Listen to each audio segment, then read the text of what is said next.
सगळ्यांना नमस्ते. आता सगळ्यांनी हात वरती करा. समोर बाजूला. आता खाली बसा. हे बघा आता सगळ्यांचं लक्ष माझ्याकडे. अजिबात टेबलाला हात लावायचा नाही. खुर्चीचा आवाज करायचा नाही. मी जे सांगेन तिकडे लक्ष द्यायचंय. बघा मुलांनो, सकाळपासून तुम्ही वेगवेगळ्या प्रकारची कामं केलेली आहेत. तुम्ही सकाळी उठल्यानंतर शाळेत आलात. शाळेतही तुम्ही काय केलं? अभ्यास केलेला आहे, काही लिहून घेतलेलं आहे. आता ही सर्व कामं करण्यासाठी तुम्ही शरीराच्या वेगवेगळ्या अवयवांचा उपयोग केलेला. कोणकोणत्या अवयवांचा उपयोग केला आहे सकाळपासून? हात नाही, हात वरती करायचा. हा कोण सांगताय? हा सांग मागचा. बरोबर. हा बरोबर. आणखी वेगळं कोणाचं उत्तर आहे?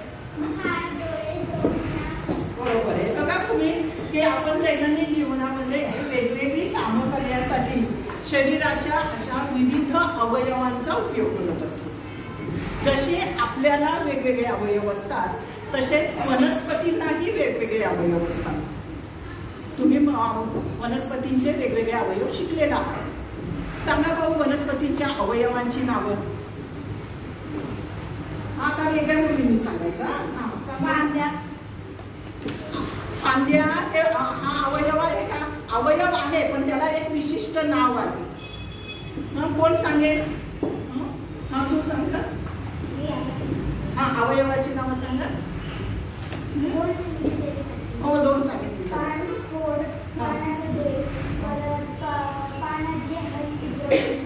वनस्पतींचे मुख्य अवयव हा बसा खाली ठेवा.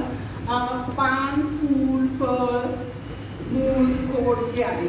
आणि फांद्यांचा समावेश आपण खोडामध्ये करतो. बरोबर आहे की नाही? खोड असा वनस्पतींचा आपण वेगळा अवयव मानत नाही. तर आपण काय फांदी हा वेगळा अवयव मानत नाही. तर त्याला आपण काय म्हणतो? खोड असं म्हणतो. आता बघा पाऊस पडल्यापासून आपल्याला सगळीकडे हिरवगार दिसतंय. वनस्पतींना सगळीकडे हिरवागार रंग आलेला आहे. हा रंग कोणत्या अवयवामुळे आलेला आहे रे? वनस्पती सगळीकडे हिरव्या हिरव्या दिसत आहे. हा रंग वनस्पतीला कोणत्या अवयवामुळे आलेला आहे? बरोबर आहे, पानामुळे. पानं हिरवी झालेली आहेत आणि त्यामुळे वनस्पतींचा रंग हा कसा दिसतोय? हिरवागार दिसतोय. बरोबर आहे की नाही? जसा वनस्पतींचा पान हा महत्वाचा अवयव आहे तसाच आणखीनही एक अवयव आहे, तो म्हणजे मूळ. आज आपण ह्या मुळांचा अभ्यास करणार आहोत.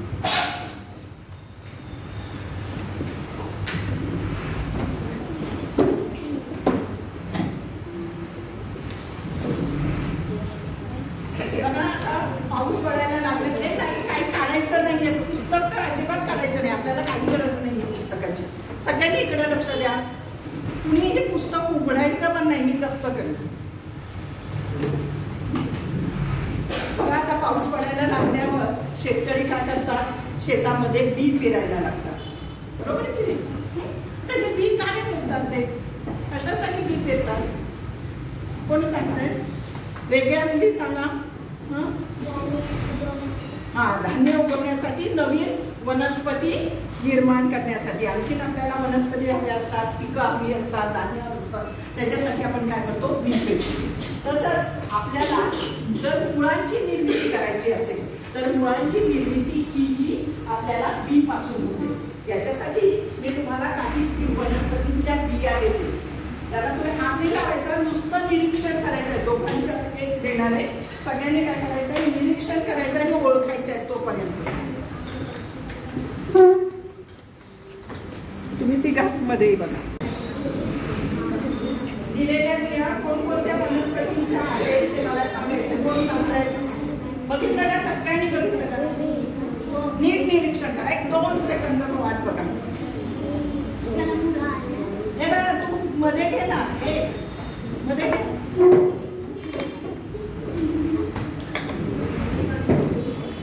बघितलं सगळ्यांनी सांग. एकेकाने एकेकाचं नाव सांगायचंय की ह्या बिया कसल्या कसल्या आहेत. बरोबर. हा, जेणे एकदा सांगितलं की ते परत रिपीट करायचं.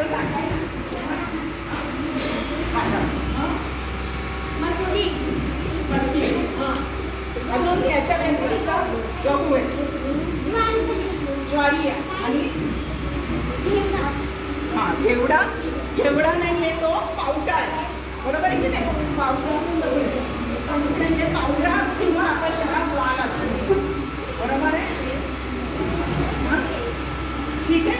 आता त्याच्या बिया आहेत, त्याच्यातल्या वालाच्या बिया हातात घ्यायची. वालाची बी म्हणजे कशी बघा, वाल म्हणजे पावट्याची. ही जी बिया आहे ही काय करायची हातात घ्यायची.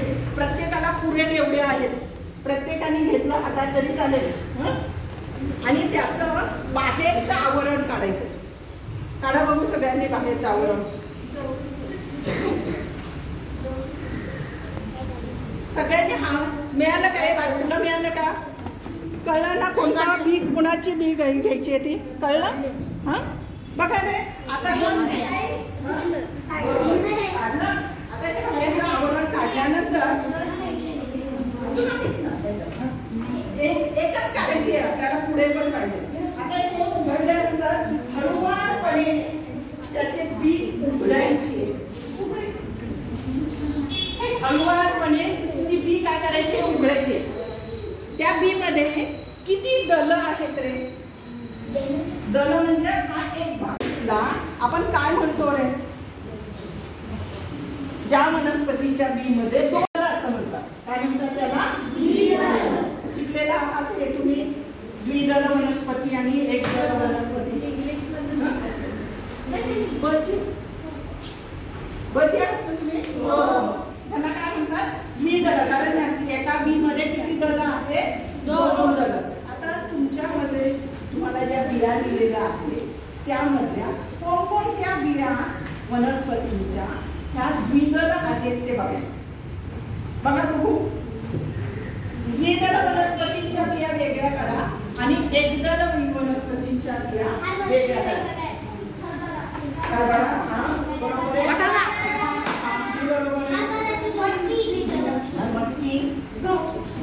गहू दोन द्विदल आहे का? बघा बघू. दोन करता येतात का? गव्हाचं करता येते का? गव्हाचे दोन कुणाला करता आले बघू दे मला. गव्हाचे दोन दल बाजूला कुणाला करता आली बघू दे मला. अशी कुठे बघत दोन दोन वेगळी झाली दिसतात. तुकडा करताय रे. तुम्ही कारण गहू आणि ज्वारी ही काय आहे? एकदल वनस्पती. आणि त्यामुळे त्याची दोन दल तुम्हाला पावट्यासाठी किंवा घेवड्यासाठी वेगळी होत नाही. आता हातातलं खाली ठेवा. इकडे माझ्याकडे बघा. झालं बघू. त्याचा आपण पावटा घेतलेला आहे. तुम्ही तो काय उघडला. आता ह्या पावट्याला बाहेर एक काहीतरी अवयव आलेला आहे. छोटा अवयव आहे. त्या अवयवाला आपण अंकुर असं म्हणतो. जसं पावट्याला आले तसं हरभऱ्याला पण आले. बरोबर आहे की नाही? हरभऱ्याला असा बाहेर आहे अवयव आलेला आहे. त्याला आपण काय म्हणतो? बारीक आलेला कोंब म्हणतो. बरोबर आहे. हा काय आहे? कोंब आहे. आणि तुम्ही जर कोंब उघडला तर तुम्हाला असं उघडा. हरभरा उघडा, वाटाणा उघडा किंवा पावट्याचं बी हे उघडलं तरी चालेल आणि तुटलं तरी चालेल. तुटलं तरी तुम्हाला आतमध्ये काहीतरी वेगळा भाग दिसणार आहे. नीट निरीक्षण करायचं. बघू दे मला कुणाला बघता येतं. असा कोंब आलेला. हा कोंब आलेला. बरोबर आहे. त्याच्यामध्ये बरोबर आहे. त्याच्यामध्ये दोन पानं दिसतात. दिसतात का दोन पानं? दोन पानं आहेत. ही जी छोटी छोटी पानं आहेत ह्या पानांना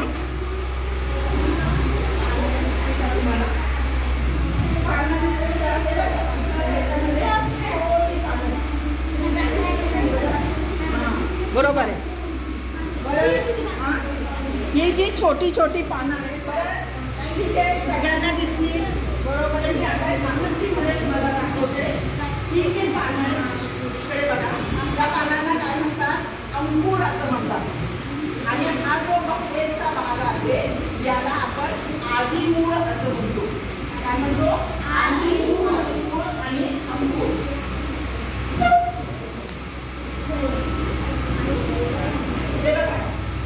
हे आपली ही पावट्याची बी आहे बरोबर.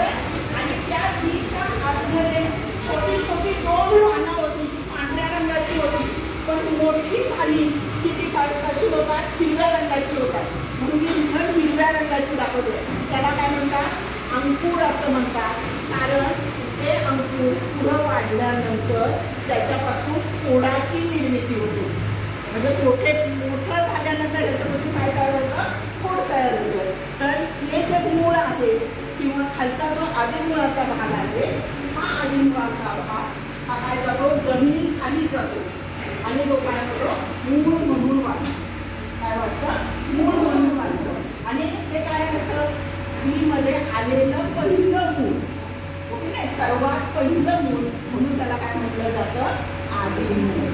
म्हणजे बीमध्ये बघा 2 भाग असतात, एक म्हणजे अंकुर आणि दुसरं म्हणजे आदिमूळ.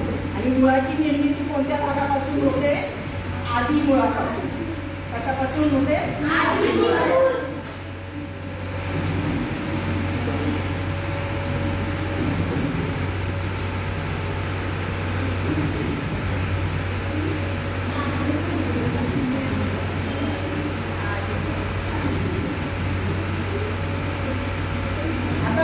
हे कसं वाढतंय ते मी तुम्हाला दाखवण्यासाठी काही झाडांचे वेगवेगळ्या स्टेजेस आणलेले आहेत, म्हणजे वेगवेगळे टप्पे आणले. बघा की जेव्हा पहिल्यांदा तुम्ही बघितलं, सगळ्यांनी इकडे लक्ष द्यायचं, कारण बिया छोट्या आहेत, सगळ्यांनी इकडे लक्ष द्यायचं. बघा हा जो कोंब आला होता, हा कोंब मोठा झाला आणि ज्याला आपण आदिमूळ म्हणतोय. या आदिमुळापासून काय फुटलेलं आहे, बघा मुळं फुटलेली. काय फुटलेली आहे, मुळं. झाडच येणार आहे, पुढे जाऊन त्याला काय तयार होणार आहे, झाड तयार होणार आहे. पण आधी काय तयार झालेलं आहे, त्यांना मुळं आलं, म्हणून ह्याला काय म्हटलं जातं, आदिमूळ. आता ह्याच्यापासून जर तुम्ही बघितलं तर हा अंकुराच्या आतमध्ये तुम्ही जर बघितलं तर मी 2 पानं दाखवली होती.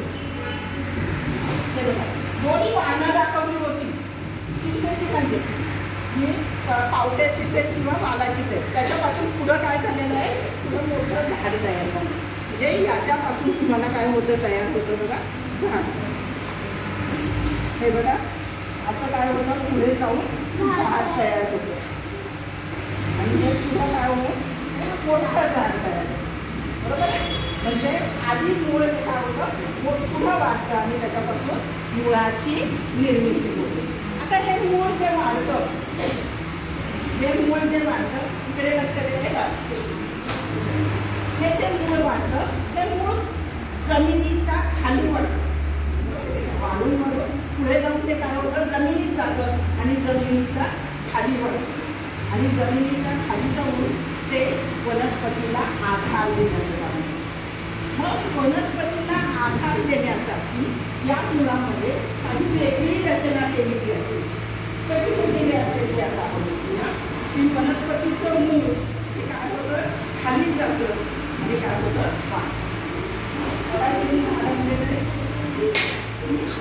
आंबा. बरोबर आहे, आंबा. त्या आंब्याचं काय झालं, आदिमूळ काय झालं, जमिनी खाली गेलं आणि जमिनी खाली जाऊन ते काय झालं, एकच जाड असं मूळ तयार झालं बरोबर आहे. आता हे जे मूळ आहे त्या जमिनीच्या लगत, इकडे लक्ष द्या, इकडे लक्ष द्या, जमिनीच्या लगत त्याची जाडी काय असते, जास्त असते बरोबर आहे. आणि जमिनीच्या जसं जसं खाली जाईल तसं तसं ते काय होतं, छोटं छोटं किंवा त्याची जाडी कमी कमी होत जाते. त्याला असंख्य अशा फांद्या फुटतात. तुम्ही जर बघितलं इथं तर त्याला काय होते, खूप अशा फांद्या फुटलेल्या असतात. ह्या ज्या फांद्या आहेत त्या फांद्यांना आपण उपमूळ असं म्हणतो. काय म्हणतो आपण, उपमूळ. आणि ह्या जे बारके खाली ज्या उपमूळ आहेत त्यांना पुन्हा केसासारखी मुळं फुटतात, त्यांना आपण मूलरोम असं म्हणतो. की आता आकृतीमध्ये पुन्हा एकदा दाखवते, इकडे लक्ष द्या सगळ्यांनी.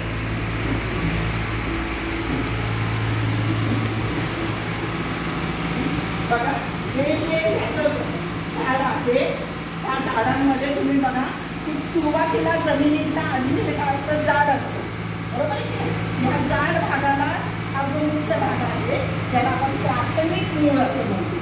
आणि ह्या प्राथमिक मुळांना उपमुळं फुटतात आणि ह्या उपमुळांना जो केसासारखा भाग येतो त्याला आपण मूलरोम असं म्हणतो. त्याच्या खाली जर आपण बघितलं तर मूलाग्र असतो. मूलाग्र म्हणजे अग्र म्हणजे काय, टोक, मुळाचं टोक, त्याला आपण काय म्हणतो, मूलाग्र असं म्हणतो. आणि ह्या मूलाग्रामुळे वनस्पतीच्या मुळाची वाढ होते, बरोबर आहे. आणि ही वाढ होत असताना म्हणजे तो काय असतो, महत्वाचा अवयव असतो.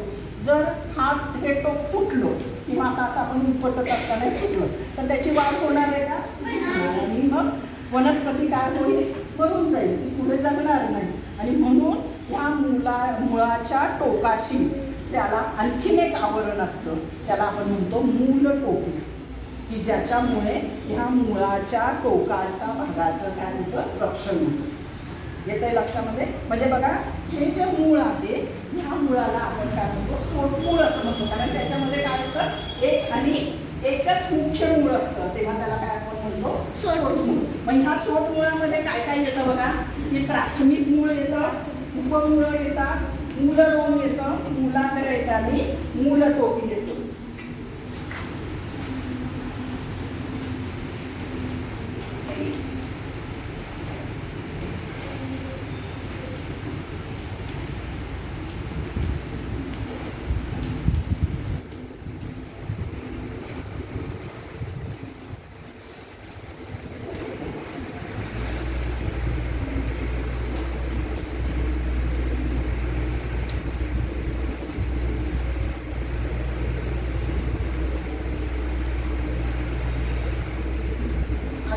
हे सगळे भाग आहेत ते सोटमुळाचे भाग आहेत. हे काय आहेत, सोटमुळाचे भाग आहेत. आणि सोटमूळ गिलक वनस्पतींमध्ये काय असतात, सोटमूळ असतं. कारण गिलक वनस्पती म्हटल्या तर तुम्ही बघा, आता तुम्ही मला नाव सांगितलं की हरभरा, पावटा, सगळी कडधान्य, त्याच्याबरोबरच वड, पिंपळ, आंबा, ही पण मोठी मोठी झाडं आहेत, बरोबर. आणि मग मोठ्या झाडांसाठी मुळं पण काय पाहिजे, मोठी पाहिजे. जर त्यांची छोटी असते तर ती जगू शकतील का, नाही. त्यांना आधार देण्याचं काम कोण करतं, मुळं करतात. आणि म्हणून त्या वनस्पती, गिलक वनस्पतींमधली मुळं ही नेहमी काय असतात, सोटमूळ प्रकारची असतात. या उलट एकदल वनस्पतींची मुळं मात्र कशी असतात, वेगळ्या प्रकारची असतात. आता एकदल वनस्पतींची मुळं बघा, त्याच्यासाठी तुम्हाला आणलं आहे. तुम्ही मला काय सांगायचं आहे, त्याच्यातला फरक सांगायचा आहे. एकदल वनस्पतींमध्ये गवत पण हा पण भाग येतो.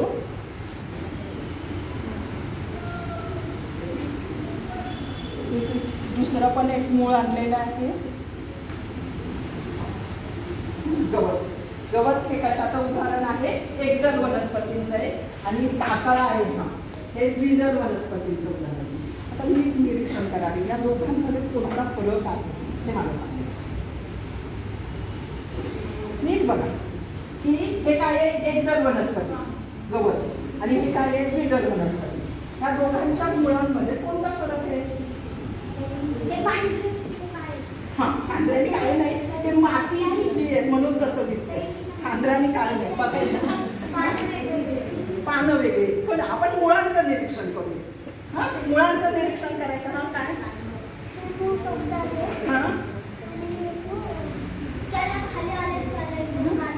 बारीक आहे, बरं ठीक आहे, बरोबर आहे. ह्याच्यामुळे जास्त खाली आले, ह्याच्यामुळे जास्त खाली आलेलं नाहीये, बरोबर आहे. ते टोकदार आहे आणि ते खाली येतंय. तर हे एकाच ठिकाणी, पण कसं तुम्ही जाडी जर बघितली तर त्यांची जाडी बारीक बारीक असते, छोटे छोटे दिवार. त्या तुलनेत हे थोडंसं जाड आहे. म्हणजे काय असतं, ही जी छोटी छोटी बारीक आहेत असं जे म्हणतात त्याला आपण म्हणतो तंतुमय मुळं, दोऱ्यासारखी असतात. ही मुळं कशासारखी असतात, दोऱ्यासारखी असतात. म्हणून या मुळांना काय म्हणतात, तंतुमय मुळं. मग सर्व एकदल वनस्पतींची मुळं ही कशी असतात, तंतुमय मुळं असतात. काय असतात, तंतुमय मुळं.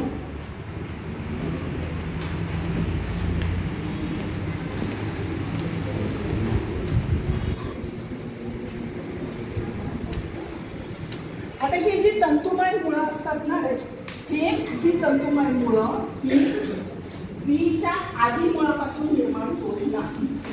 तर तुम्ही बघा आता पाऊस पडायला लागला की आपण घरामध्ये वेगवेगळ्या प्रकारची झाडं लावतो. म्हणजे उदाहरणार्थ गुलाब लावतो, जास्वंद लावतो. मग काय म्हणतं त्याच्याशी खेळायचं. काय वेगळं जर आपल्याला गुलाब लावायचा असेल तर आपण वनस्पतीचा कोणता भाग लावतो? कोण लावतं? कुणाच्या घरात गुलाब लावलाय हा तू सांग. दांडी असते त्यालाच आपण काय म्हणतो फांदी लावतो. बरोबर की आपण जास्वंदीची फांदी लावतो, गुलाबाची फांदी लावतो. म्हणजे मग बी पासून आपण नवीन झाड तयार करतो का? नाही.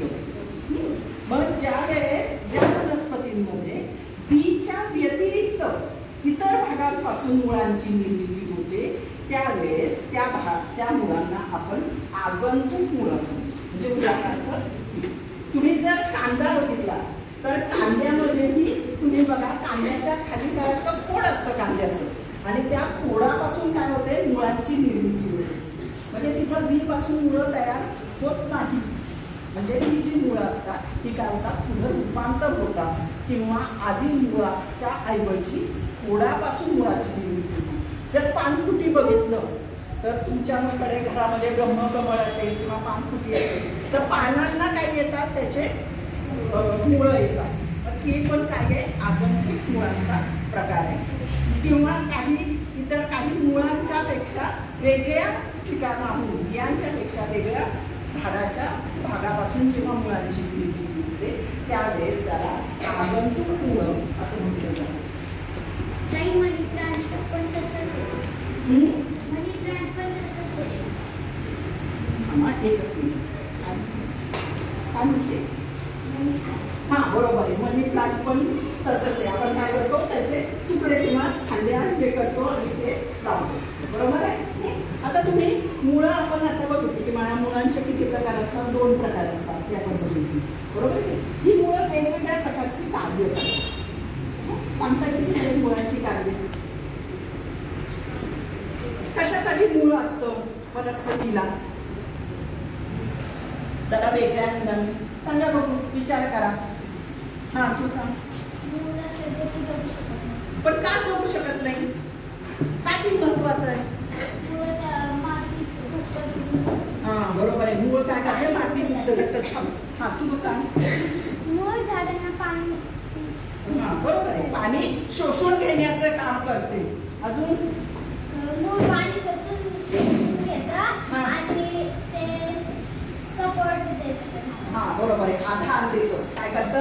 आधार देतो. तुम्ही म्हटलं ना मूळ असले तर वनस्पती जगू शकणार नाही कारण ते काय करतं? तर माती घट्ट करण्याचं काम ते काय करतं? मूळ करतात. आपण एकदा सगळे त्याचे कार्य आहेत ती बघूया. मी सांगितलेलीच आहेत.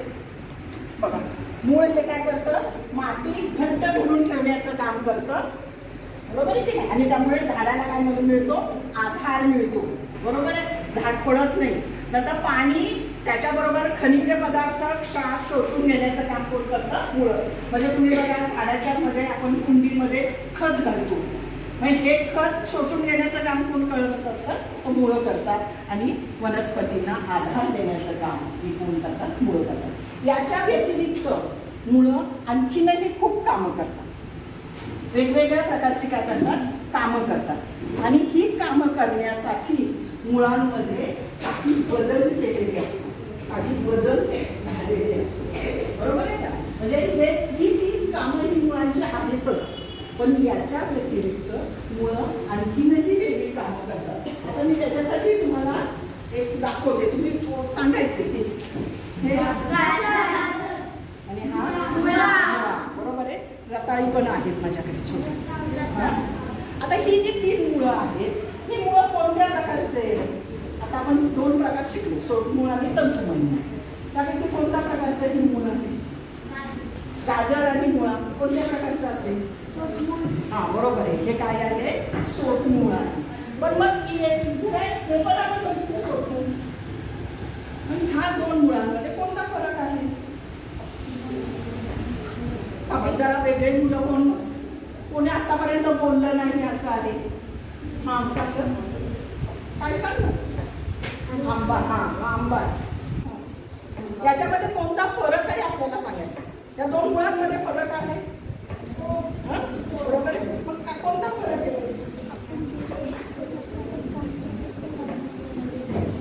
कोणता फरक तुम्हाला वाटतोय.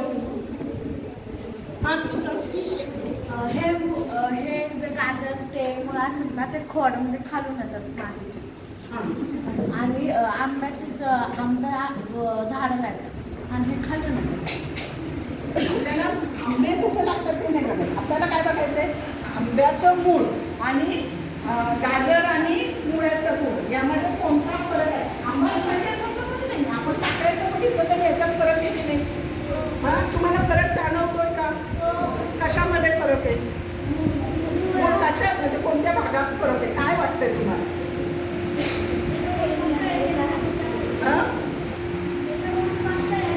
हा बरोबर आहे. हे काय आहे जाड आहे आणि हे काय आहे बारीक आहे.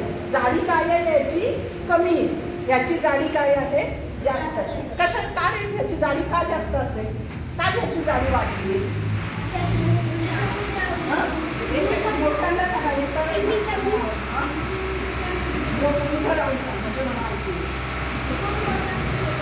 मोठं झालंय अशा समोर त्याची जाडी जास्त आहे हे तुम्हाला सगळ्यांना माहिती आहे. बरोबर आहे. का जास्त झालं.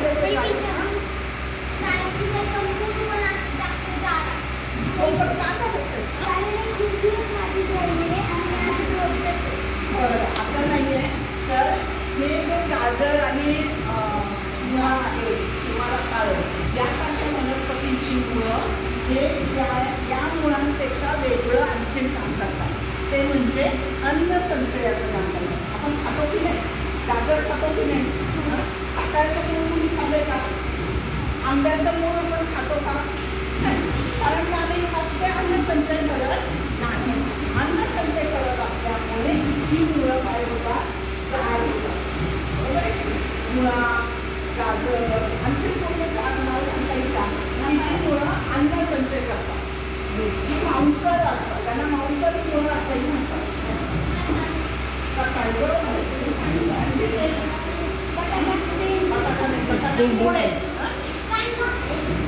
कांदा नाही. कांदा पांढरा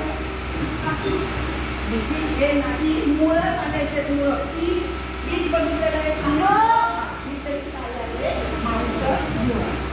आणखी काही वनस्पतींच्या मुळांमध्ये खूप वेगवेगळे प्रकार आढळतात.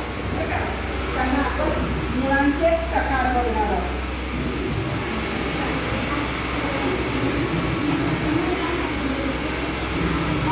काय येते या बाजूची बघा मुळं दिसतात. पण मनी प्लांट काय होतं खाली होतं. त्या खालचा प्रकार होतं आणि त्याच्या भागामध्ये प्रत्येक पानाच्या इथं असं बाहेर आलेलं मुळ असतं. ही जी मुळं असतात ही मुळं काय करतात हवेमध्ये असे तरंगत असतात. आणि या हवेमध्ये तरंगणाऱ्या मुळांना आपण हवाई मुळे असं म्हणतो. हवाई मुळे काय करतात हवेमध्ये तरंगत राहतात. हवाई मुळे.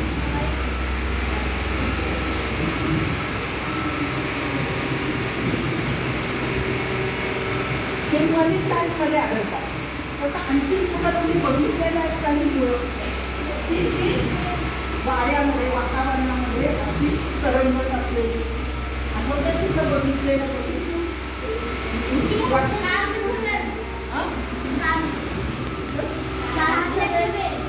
आंब्याच्या वेळेला मुळं नसतात बा. तणाव असतात. त्या काय म्हणतात तणाव म्हणतात. टेंड्रिल्स म्हणतात. ते तोडाचा तो भाग असतो. हा काय आहे मुळाचा भाग आहे. हां गुळवे असतो. पण वडाचं झाड कोणी बघितलंय का. हां मग वडाच्या झाडाला काय असतात पारंब्या असतात. बरोबर आहे. ह्या पारंब्या म्हणजेच काय असतात हवाई मुळं असतात. हवाई मुळं असतात. आणि ती काय करतात कशासाठी असतात इकडे लक्ष द्यायचं. माझ्याकडे सगळ्यांचं लक्ष नाही. ही हवाई मुळं हे वातावरणातलं बाष्प शोषून घेतात. म्हणजे आता बघा पाऊस पडतोय. मग पाऊस पडत असताना किंवा जास्त तापमान वाढलं उन्हाळा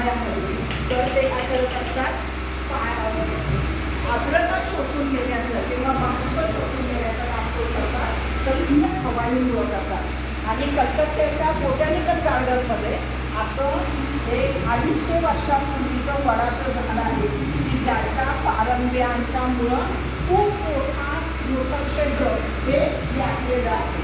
आता ह्या हवाई मुळांच्या बरोबरीनेच आणखी एक मुळ मी तुम्हाला दाखवणार आहे. त्याला म्हणतो आपण धावते मूळ. तुम्ही जर बघितलं तर याच्यामध्ये हे बघा, हा इथं हे एक झाड आहे, इथं एक झाड आहे आणि इथे काय आहे, झाड आहे. म्हणजे जमिनीखाली प्रत्येक झाडाच्या खाली तुम्हाला काय दिसतात, मुळं दिसतात. ही जी मुळं आहेत त्यांना काय म्हणायचं, धावती मुळं. पळत पळत जातात. कुठल्या वनस्पतीमध्ये असतात तर पुदिना, स्ट्रॉबेरी यासारख्या वनस्पतींमध्ये ही धावती मुळं आढळतात. ही मुळं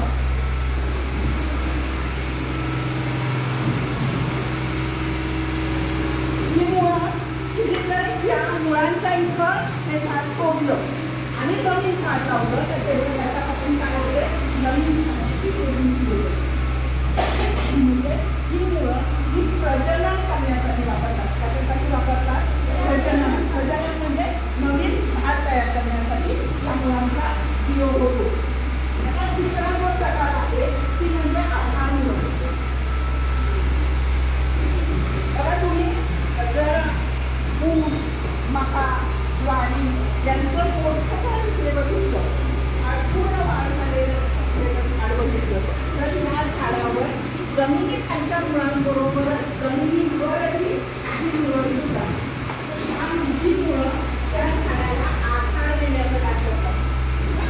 ऊसामध्ये पण अशाच प्रकारची मुळं आढळतात. त्यांना आपण काय म्हणतो, आधार मुळं. मका, ऊस यांच्यामध्ये ही आधार मुळं आढळतात. आणि चौथा प्रकार आहे तो म्हणजे काय करायचं तुला फोन करत. आणखी नाही तुला बघा, आता कालपासून खूप पाऊस पडतो आणि ह्या पावसामध्ये खूप गंजल झालेली आहे, बरोबर आहे की नाही, चिखल झालेला. तर काही वनस्पती अशा भागात वाढतात की ज्या भागामध्ये वर्षभर चिखल असतो, वर्षभर गंजल असते. म्हणजे विशेषतः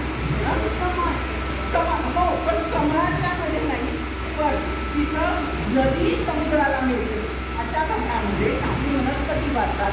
त्यांना आपण खारफुटीच्या वनस्पती किंवा कांदळवन असं म्हणतो. ह्या वनस्पतींना ऑक्सिजन पाहिजे असतो आणि म्हणून यांची जी मुळं असतात ही मुळं जमिनीच्या खालच्या दिशेने वाढण्याच्या ऐवजी जमिनीच्या वरच्या दिशेने वाढतात. त्यांना आपण श्वसन मुळं असं म्हणतो. ते वातावरणाला ऑक्सिजन शोषून घेतात.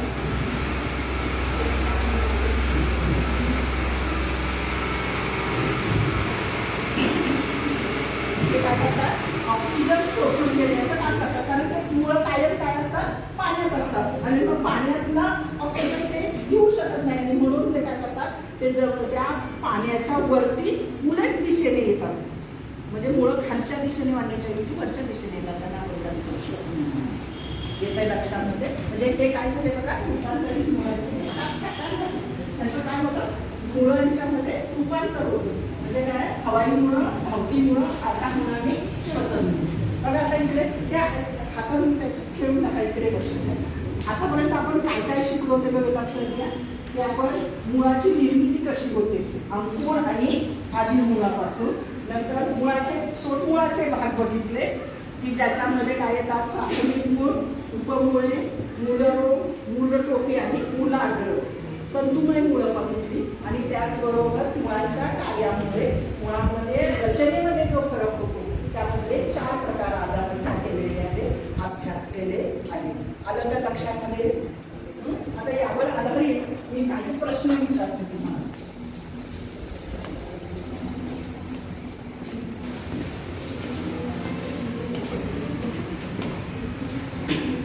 मी तुम्हाला पर्याय दिलेले आहेत,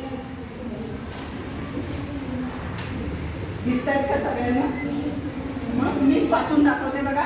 याच्यामध्ये पर्याय दिलेले आहेत, तुम्ही काय करायचे, पर्याय निवडायचे. नंतर गप्पा मारा, इकडे लक्ष दे. मुळांची निर्मिती बीच्या आदी मूळ अंकुर या भागापासून होते. कोणत्या भागापासून होते? आदी मूळापासून. द्विदल वनस्पतींमध्ये तंतुमय मूळ किंवा सोटमूळ या प्रकारची मुळे आढळतात. द्विदल वनस्पतीमध्ये मुळाची वाढ होताना त्याला इजा होऊ नये म्हणून मुळाच्या टोकावर मूलटोपी किंवा मूलरोम हे आवरण असते. कोणतं आवरण असतं? बरोबर आहे. आता बघा मुलांनो, की आपल्या अवती आपल्या बिल्डिंगच्या भोवतीला खूप छान अशी वनस्पती आहे, खूप झाडं आहेत. आपली शालेय बाग पण आहे. या शाळेच्या बागेमध्ये वेगवेगळ्या प्रकारची झाडं आहेत. या झाडांच्या मुळांचं निरीक्षण करायचं, म्हणजे तिथं तुम्हाला हवाई मुळं दिसणार आहेत, आधार मुळं दिसणार आहेत. तर त्यांचं काय करायचंय? निरीक्षण करायचंय आणि त्या मुळांची यादी तुम्ही करून आणायची की कोणत्या कोणत्या वनस्पतींमध्ये धावती मुळं आहेत त्याची यादी करून मला आम्ही मीडियाला दाखवायची.